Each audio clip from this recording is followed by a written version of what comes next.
Assalamualaikum warahmatullahi wabarakatuh. Halo semua, kembali lagi dengan saya Cahyani Maya Umniati. Pada kesempatan kali ini saya ingin membahas networking model. Konsep networking model. Jaringan komputer mengacu pada perangkat komputasi yang saling terhubung serta dapat bertukar data dan berbagi sumber daya satu sama lain. Untuk terjalinnya proses bertukar data tersebut diperlukannya aturan yang mendefinisikan bagaimana kumpulan komputer agar bisa saling komunikasi. Aturan tersebutlah yang disebut dengan networking model. Jadi bagaimana setiap vendor dapat saling berkomunikasi dengan open standard networking model yang tersedia.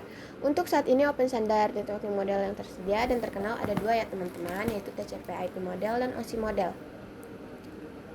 Jadi networking model itu sebuah aturan yang mendefinisikan bagaimana kumpulan perangkat komputasi bisa saling terhubung dan komunikasi. Nah, perangkat komputasi itu ada banyak ya teman-teman, tidak hanya komputer, tapi ada server dan lain-lain. Bagaimana antara vendor bisa saling berkomunikasi antara dengan satu yang lainnya? Nah, maka dari itu butuh aturan teman-teman. Aturan itu disebut dengan networking model. Pada salah satu contohnya, pada tahun 1974, IBM membuat networking model miliknya yang bernama SNA. After Open Networking Model exist, yaitu sebagai pembuka agar setiap vendor dapat saling berkomunikasi dan bertujuan untuk menyebarkan antar vendor tersebut. Jadi setiap vendor itu hanya menggunakan satu networking model yang sama, entah itu OSI model atau TCP/IP model. OSI model ini dibuat oleh International Organization for Standardization atau bisa dibilang ISO ya teman-teman. Lanjut, TCP/IP model. TCP/IP model merupakan jenis networking model yang saat ini common digunakan. Jadi TCP/IP itu mendefinisikan suatu protokol agar antar komputer, utamanya yang berbeda network itu bisa saling komunikasi. Nah, untuk membantu dalam memahami setiap networking model itu dipecah menjadi bagian-bagian kecil yang disebut sebagai layer. Secara dokumentasi TCP/IP model terdiri dari 4 layer, namun penerapan dalam real network TCP/IP model lebih mudah untuk dibagi menjadi 5 layer. Untuk TCP/IP model itu mendefinisikan suatu protokol agar antara perangkat komputasi utamanya yang berbeda network itu bisa saling komunikasi untuk membantu dan memahami networking model. Maka setiap networking itu dipecah menjadi bagian-bagian kecil yang disebut sebagai layer. Jadi TCP/IP model memiliki layer dan juga untuk yang OSI model memiliki layer. Adapun untuk OSI model itu memiliki 7 layer. Kalau TCP/IP secara dokumentasi itu terdiri dari 4 layer. TCP/IP model merupakan jenis networking model yang saat ini biasa digunakan. Jadi TCP/IP mendefinisikan suatu protokol agar antar perangkat komputasi yang utamanya berbeda vendor dan juga berbeda network itu bisa saling berkomunikasi. Lanjut, TCP/IP model application layer. Jaringan komputer adalah sesuatu yang rumit dan kompleks, baik itu dari perangkat-perangkatnya, media penghubungnya, sampai pada aplikasi yang berjalan di dalamnya. Dan perangkat-perangkat tersebut biasanya diproduksi oleh vendor yang berbeda-beda seperti router board, ada yang diproduksi MikroTik dan Cisco. Kemudian web browser ada yang dibuat oleh Google dan Mozilla dan lain sebagainya. Dari hal-hal tersebut, disinilah fungsi jaringan komputer tersebut. Bagaimana caranya? Caranya adalah dengan membuat beberapa lapisan fisik hingga non-fisiknya. Pada setiap lapisan terdapat kumpulan-kumpulan aturan yang harus diikuti oleh setiap komponen agar dapat saling berkomunikasi dengan komponen yang lainnya. Dengan demikian dapat kita sederhanakan bahwa tujuan dibuatnya networking model adalah sebagai acuan aturan yang harus diikuti oleh pembuat perangkatnya. Coba kita perhatikan dua buah model networking tersebut. Dapat dilihat bahwa chaos networking sangat acak-acakan dan tidak berstruktur. Dan networking model, maka setiap fungsi jaringan komputer sudah berjalan dengan aturannya.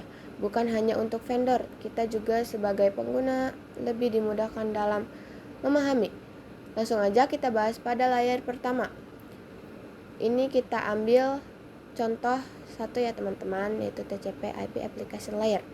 Application layer berfungsi sebagai antar muka dengan aplikasi, mengatur bagaimana aplikasi dapat mengakses jaringan dan kemudian membuat pesan-pesan berskala. Di antara contoh service dari application layer itu seperti HTTP, POP3, SMTP, IMAP, SSH dan seterusnya. HTTP itu digunakan ketika kita mengakses suatu web server. Mari kita ambil contoh aplikasi layar itu ketika kita sebagai pengguna kita mengakses suatu website yang suatu website ini masih menggunakan HTTP. Jadi kita bisa mengambil contoh ketika kita sebagai pengguna dan ingin mengakses HTTP ketika ada pengguna dan ada website. Nah, website itu pasti di dalamnya ada web server. Jadi kita ambil contoh kesimpulan di sini ketika ada pengguna melakukan request suatu website, maka nanti web server akan nge-reply website tersebut. Ini balasan web requestnya terdiri dari HTTP header. Jadi kita bisa ambil contoh di sini ketika kita pengguna request suatu website ke suatu website. Nah, suatu website itu kan di baliknya ada web server. Nah, si web servernya ini akan merequest jawabannya itu dengan reply-nya yang terdiri dari HTTP. Jadi nanti web server akan mereply request tersebut. Si balasan requestnya itu terdiri dari HTTP header. Di dalam HTTP header itu akan ada banyak sekali informasi, di antara informasinya adalah informasi status. Ada sekali banyak informasi status, di antaranya ada 200 dan ada juga yang namanya 400 not found.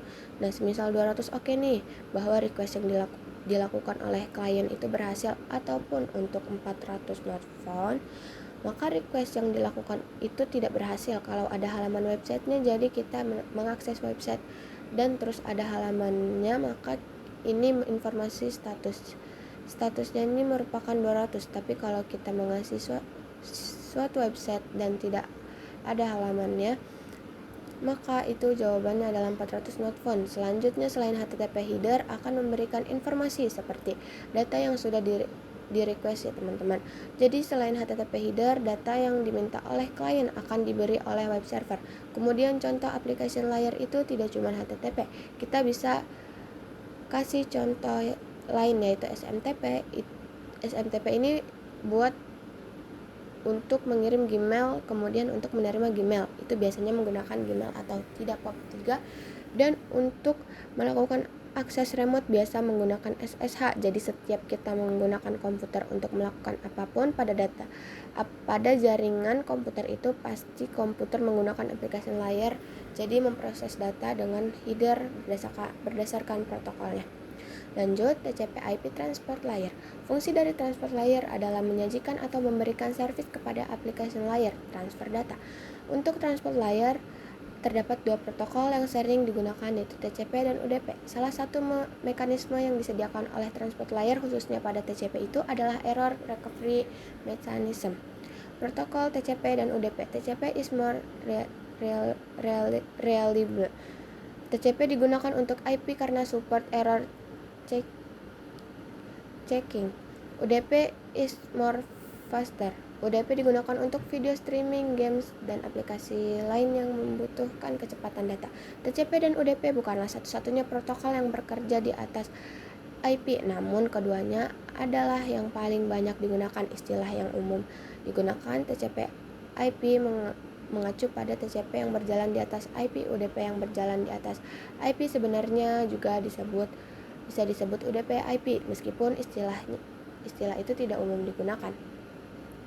TCP adalah singkatan dari Transmission Control Protocol. Ini adalah protokol yang paling umum digunakan di internet. Saat Anda memuat sebuah halaman web komputer, Anda mengirimkan paket TCP ke alamat server web, meminta server tersebut untuk mengirimkan halaman web kepada Anda. Server web kemudian merespon dengan mengirimkan aliran paket TCP yang disusun kembali oleh browser Anda hingga membentuk halaman web dan menampilkannya kepada Anda.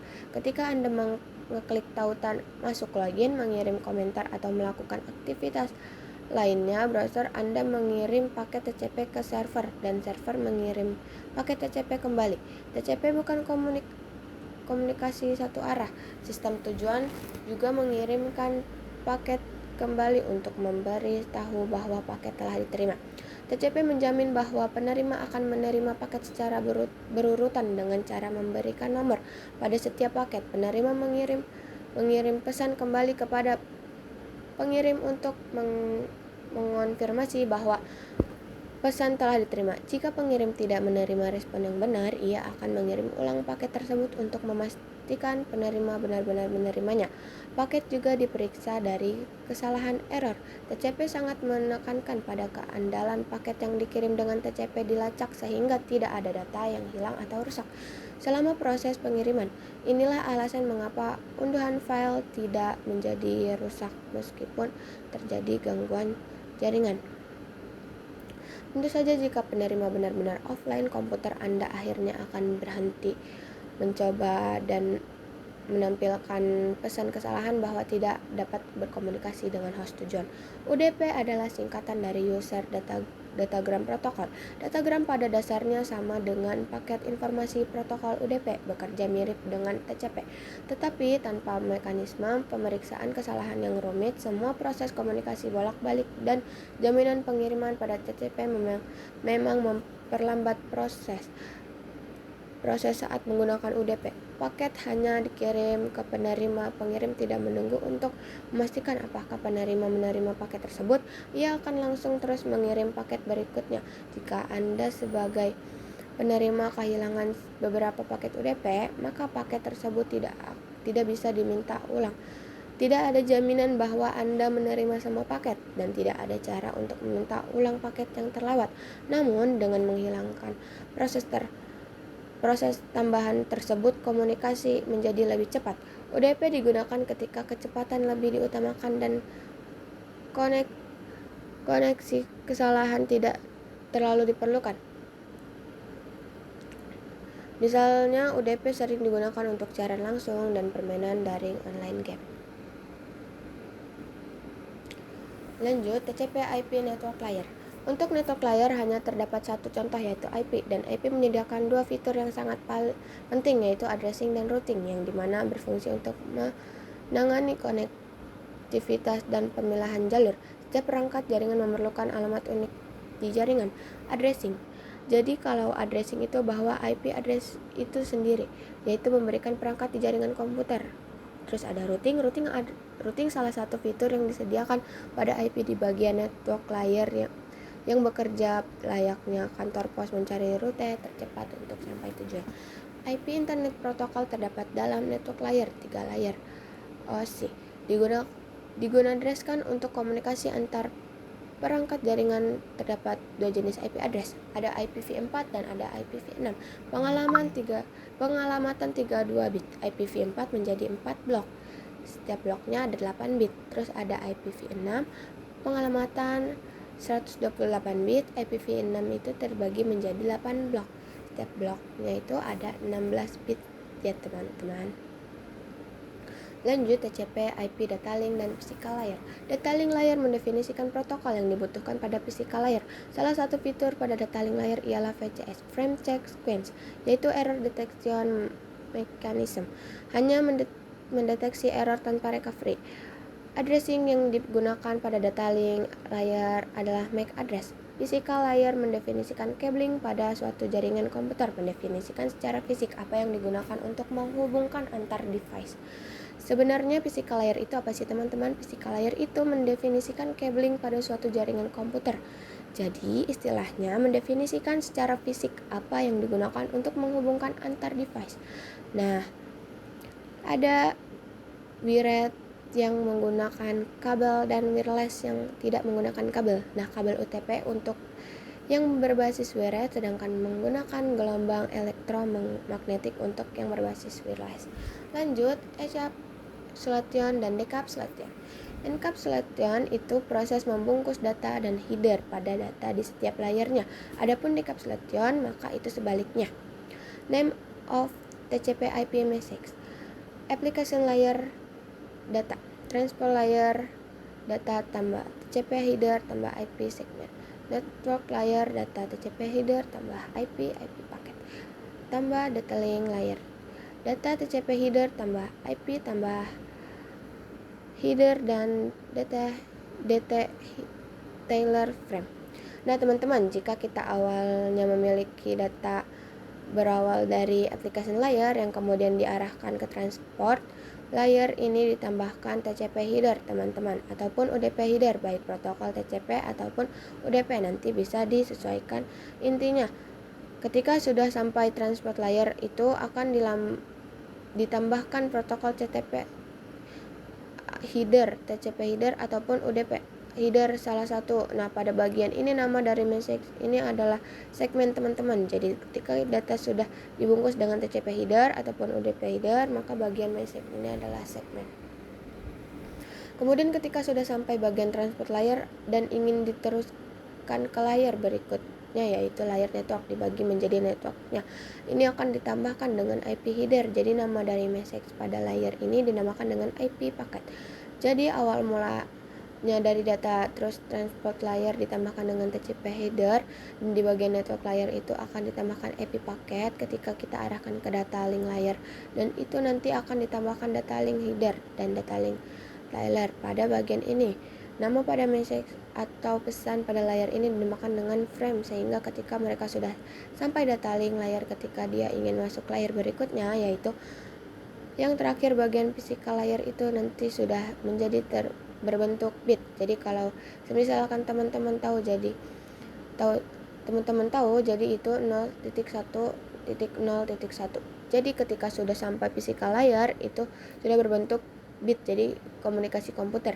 Jadi proses yang digunakan oleh sender, jadi semisal suatu sender ingin melakukan pengiriman paket data ke receiver, maka proses yang terjadi pada networking model ini dinamakan dengan proses encapsulation yang dilakukan oleh sender ketika sender ingin mengirimkan paket ke receiver. Maka ketika sudah sampai physical layer, sudah sampai ke recovery, jadi pada proses receiver ini akan dilakukan proses decapsulation. Jadi decapsulation itu artinya perubahan agar menjadi data lagi. Jadi intinya sender melakukan proses encapsulation dan receiver melakukan proses decapsulation. Jadi decapsulation itu kebalikannya dari encapsulation. Lanjut, OSI model. Untuk saat ini model yang sering digunakan hanya TCP atau TCP/IP. Karena untuk dari sisi perkembangan protokolnya atau modelnya, TCP/IP lebih dominan dibanding OSI layer. Namun OSI layer biasa dipelajari karena mudah dipahami. Sebelum networking model, ada setiap vendor membuat atau memiliki networking model masing-masing. Karena setiap vendor memiliki networking model yang berbeda-beda, maka komunikasi antar vendor sulit dilakukan. Jadi usaha untuk membangun suatu jaringan komputer sangat besar. Banyaknya vendor tadi itu. Bagaimana upaya agar tetap bisa berkomunikasi dengan baik antar vendor satu dengan vendor lainnya? Oleh karena itu dibuatlah sebuah model atau sebuah standar atau spesifikasi minimum oleh ISO, International Organization for Standardization, pada tahun 1984, yaitu dengan nama OSI, Open System Interconnection, atau bisa disebut OSI 7 Layer Model. Terdapat dua open networking model yang tersedia saat ini. Ada yang namanya OSI model dan TCP/IP model, tapi yang sering digunakan hanya model TCP/IP.